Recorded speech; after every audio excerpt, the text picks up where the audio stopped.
Hello there. Let's fix the Rainbow Six Siege problem. The first thing I'm going to do right now is go to the Steam application. So this is going to be the Rainbow Six Siege, right? So as you can see, I do not have it just yet. We're just going to use a sample game as a discussion purposes. Go to my library here. We're going to utilize NBA here. Let's just say that this is Rainbow Six Siege.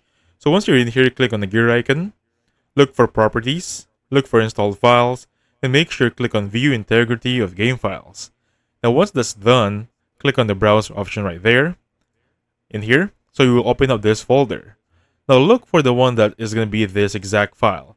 libcurl.dll. Alright? Make sure it's going to be .dll because that's the one causing your problem. So in here, let's just say this is going to be .dll. You can just copy the both options right there. If they're going to be both DLL, copy them. Go to your PC. On your desktop right there. Look for the one that says this PC. Perfect. In here, look for local disk C, the one where your Windows is going to be installed. Open it up. Look for the program files option. Perfect. And just paste it right here. Now, once that problem is still persisting after everything you've gone through, just reinstall the game and install it. And you'll be good to go. And that should fix your problem.